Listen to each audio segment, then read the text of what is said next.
There's something about certain people. You notice it before they've said a word, some quality that pulls your attention without asking for it. It's not their clothes, not their looks, not anything you could easily name. It's more like a feeling they carry, something settled and unhurried in the way they exist. And the strange thing is, the harder you try to figure out exactly what it is, the more elusive it becomes. That's the nature of real confidence. It doesn't announce itself. It simply is. We've been taught to associate confidence with loudness, with the person who commands the room, who speaks first and laughs the hardest. But I've come to believe that this version of confidence is often just noise. The kind of presence that truly lingers is quieter than that. It belongs to the person who doesn't need to fill every silence, who isn't scanning the room for confirmation that they're doing okay. They're already okay, and somehow everyone can feel it. Philosophers wrestled with this long before it became a topic for self-help.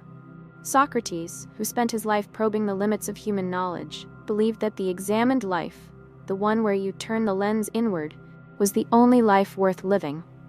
Not because introspection is navel-gazing, but because understanding yourself deeply is what frees you from needing others to define you. Nietzsche, difficult and provocative as he was, pointed toward something similar. His concept of the Übermensch, the individual who creates their own values rather than borrowing them from the crowd, speaks to a person who is genuinely self-directed. Both thinkers, in their very different ways, were circling the same idea, that real strength has nothing to do with dominance and everything to do with not needing approval. That's the part that trips people up. We live in a world that's constantly asking for our attention, our validation, our reaction. Social media, dating culture, even professional environments, they all reinforce the idea that our worth is something that gets measured by others.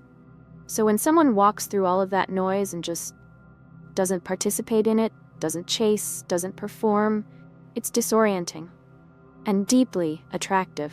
Here's the contradiction worth sitting with. To draw people toward you, you often have to stop reaching for them. The moment you're no longer hunting for validation is often the moment it starts arriving on its own. It sounds almost too simple, but I think most of us know on some level that it's true. We've felt the difference between someone who needs us to think well of them and someone who simply doesn't require it. One feels heavy, the other feels magnetic. And it's not about pretending not to care. That's something else entirely. That's just performance in the opposite direction. This is about genuinely rooting yourself in your own sense of worth. About knowing, even on the hard days, that your value isn't up for debate. That's a different thing. That takes time to build. It starts, I think, with the willingness to look honestly at the fears you've been carrying. Everyone has them. Fear of not being enough, fear of being left, fear of being seen too clearly and found disappointing. These aren't weaknesses unique to a few fragile people. They're part of being human. The mistake isn't having them. The mistake is handing them all your power. Real confidence doesn't grow from pretending those fears don't exist. It grows from meeting them, acknowledging them, and slowly stopping the negotiation with them. Socrates said, "Know thyself." 2 words that contain a lifetime of work. To genuinely know yourself, your patterns, your wounds, your values, your contradictions, is to become someone who no longer needs a mirror held up by other people. When you can look at yourself clearly and still choose to treat yourself with respect, something shifts. Others notice that shift, even if they can't articulate it. And none of this requires perfection. In fact, it requires the opposite. Confidence that comes from self-acceptance is qualitatively different from the kind that's built on achievements or appearances. The person who can name their flaws without crumbling, who isn't frantically hiding their rough edges, who shows up as they actually are, that person is compelling precisely because they're real. Vulnerability, when it comes from a grounded place, isn't weakness. It's one of the most attractive things one person can offer another. The practical side of building this isn't glamorous. Journaling, honest reflection, sitting with discomfort rather than escaping it, affirmations that don't feel hollow, small daily choices that honor your own boundaries, none of it makes for compelling content, but it compounds. Confidence isn't an event, it's a practice. Each time you show up for yourself, not because someone is watching, not because you'll get credit for it, you're reinforcing something in your own foundation. And as that foundation solidifies, something almost paradoxical happens. You stop chasing, you stop performing, and somehow, in that stillness, you become someone others want to be near. There's a conversation happening in every room you walk into, and most of it is happening without a single word being spoken. The angle of your shoulders, the way you enter a space, whether your gaze drifts or holds. These things communicate constantly, whether you're aware of it or not. Most of us aren't. We're too busy managing what we're saying to notice what we're showing. Aristotle, writing about persuasion, observed that humans are moved not just by logic, but by what they see and feel in the presence of another person. He was talking about rhetoric, but the insight extends further. Nonverbal communication isn't a supplement to what we say. In many ways, it precedes it. Before you open your mouth, people have already started forming impressions. Before you've made your case, the atmosphere has already shifted. Think of a lion moving through open land. There's no performance in it, no announcement. It simply moves, unhurried, taking up space without apology. And somehow that's the whole message.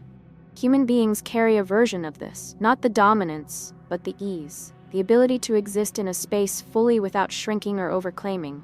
That quality reads as confidence, brought even to strangers, even across a crowded room. Posture is where it often begins. A person standing with their spine straight, shoulders back, occupying the space their body was designed to fill. That posture says something before any words arrive. It isn't about size or athleticism. It's about ownership. Not of the room, but of yourself. When you carry yourself as though you have a right to be where you are, people tend to believe you. And just as importantly, you start to believe it too. The flip side is equally true.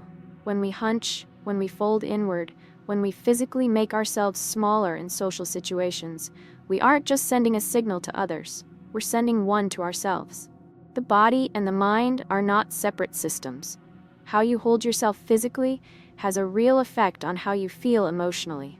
Sit up straighter for a few minutes, and something changes slightly in your state. It's subtle, but it's real. Posture is a two-way conversation. Then there are the eyes. Eye contact is one of those things that seems simple until you pay attention to it. Steady, comfortable eye contact, not the intense, unblinking kind that borders on unsettling, but the relaxed, genuinely interested kind, communicates a whole range of things simultaneously. That you're present, that you're engaged, that you have nothing to hide and nothing to prove. People who make good eye contact tend to feel safe to be around. There's an openness in it. And this is worth pausing on. A lot of body language isn't really about what you project. It's about how you make others feel. The most captivating presence in a room isn't necessarily the most attractive or the most accomplished person there. It's often the person who makes you feel as though you matter when you're talking to them. That experience of being truly seen is rare enough that it becomes memorable. Touch, carefully and appropriately offered, can carry warmth in ways that words sometimes can't quite reach.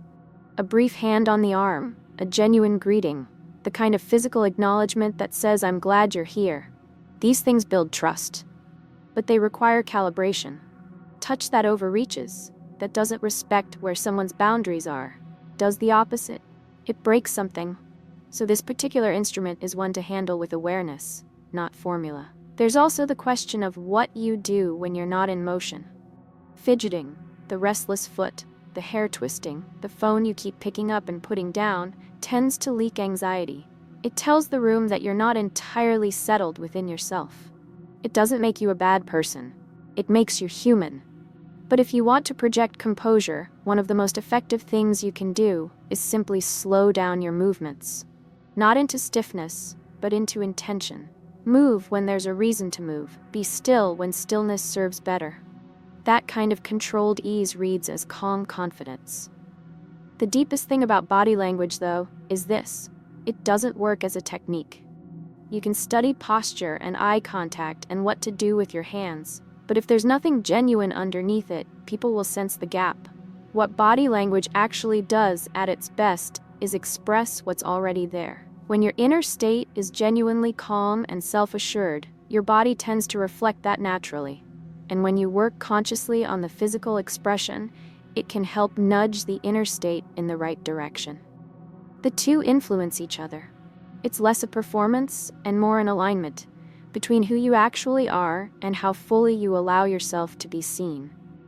There's an art to conversation that has very little to do with how much you say. The most compelling people in most rooms are not the ones holding the floor. They're the ones who seem to be fully, entirely, unhurriedly present. The ones you walk away from thinking, that was a real conversation, even if you're not entirely sure why. Socrates didn't win people over by telling them things. He asked questions. The Socratic method is, at its core, an act of radical attention, a willingness to follow someone else's thinking, to push gently on its edges, to treat dialogue as something that can genuinely go somewhere unexpected. That quality of engagement, that sense that a person actually wants to understand rather than simply respond, is remarkably rare and remarkably attractive. Active listening, true listening, not the kind where you're composing your next sentence while the other person is still speaking, communicates something profound. It says, "You are worth my full attention." In a world where attention is constantly being fragmented, where most people are half present in most conversations, to be genuinely listened to feels almost startling.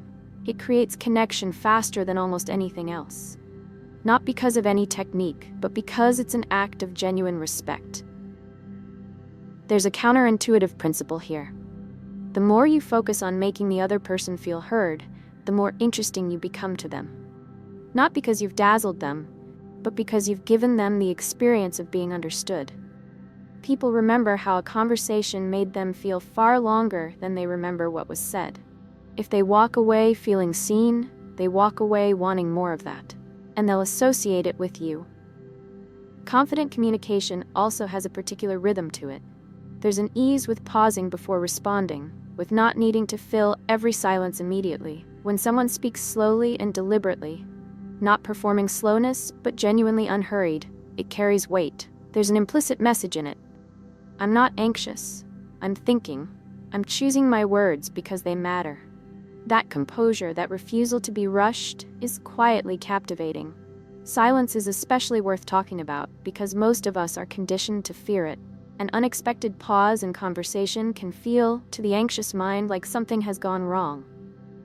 But the people who have learned to sit comfortably in silence often discover something. It doesn't push people away. It draws them in. A well-placed pause creates a kind of space that invites the other person to think, to feel the weight of what was just said, to reach a little further into themselves. Some of the most electrically charged moments in conversation happen not in the words, but in the interval between them. And it's not as though silence is ever truly empty. Even when you're not speaking, you're still communicating, through your expression, your posture, the quality of your attention. A slight smile at the right moment, the almost imperceptible tilt of a head. These small things layer meaning onto a conversation in ways that the words themselves can't always carry. When all of you is aligned, when what you're feeling and what you're expressing are moving in the same direction, people feel it. It registers somewhere below conscious thought. The art of asking questions deserves more credit than it usually gets.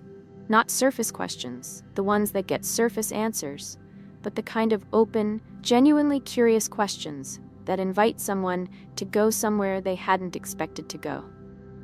That act of invitation, of showing real interest in how someone thinks, not just what they know, tends to create a kind of reciprocal depth. They share more because you asked for more. And in sharing more, they feel closer to you. Not because of anything you revealed, but because of the space you created for them to reveal themselves. What this all adds up to is a kind of presence that can't quite be faked. You can learn the mechanics, and the mechanics can help. But the real thing, the quality that makes a conversation feel genuinely different, comes from actually caring, actually being curious, actually wanting to be there. When you can offer that, everything else tends to follow. There are people who seem almost untouched by crisis, not because nothing affects them, but because they've developed a relationship with pressure that most people haven't. When the room gets tense, when deadlines stack, when something goes wrong at exactly the wrong time, These people don't disappear into the chaos. They stay. Not perfectly, not robotically, but with a kind of grounded steadiness that everyone around them can feel. That quality is not particularly common, and perhaps because it isn't, it's extraordinarily attractive. There's a psychological phenomenon sometimes called emotional contagion, the way that emotions move between people, almost like a current. When someone in the room is anxious and unraveling, you tend to feel the pull of that anxiety. When someone is calm and centered, that too is something you can feel. Composure, in this sense, isn't just a personal quality. It's something you offer. When you remain steady in a stressful situation, you're not just managing yourself. You're creating a kind of emotional environment that makes it easier for others to breathe. Epictetus, the Stoic philosopher who had experienced genuine hardship, kept returning to a single idea. What disturbs us is never the event itself, but our relationship to it. It's not what happens to you, but how you react to it that matters. It's a thought that can sound glib until you really sit with it, until you realize how much energy gets consumed not by actual problems, but by the story we tell about those problems while we're in the middle of them. Composure doesn't mean pretending nothing is difficult. It means choosing, consciously and repeatedly, not to be swept away by the difficulty. Here's the honest part, though. There's a cultural message that tells us expressing stress is healthy, that venting demonstrates authenticity, that holding yourself together is somehow repressive. And there's something true in that. Emotions aren't meant to be sealed away. Unexpressed feelings have a way of finding other exits. But there's a meaningful difference between processing what you feel and constantly broadcasting it. One is an act of self-understanding. The other can become its own kind of performance, and one that, over time, erodes the sense of security that others associate with you. Imagine the workplace scenario: a sudden crisis, a tight deadline, a problem that nobody saw coming. Everyone's voice rises a little. The tension is palpable. And then there's one person who pauses, takes a slow breath, and says, calmly, practically, "Okay, let's figure this out." That person doesn't necessarily have the best solution, but they've changed the temperature of the room. They've made rational thought possible again. And in that moment, without campaigning for it at all, they've become the person everyone orients around. That's the quiet power of composure under pressure. It doesn't require you to have all the answers. It doesn't require extraordinary talent. It requires the discipline and the practice of not letting chaos borrow your inner state.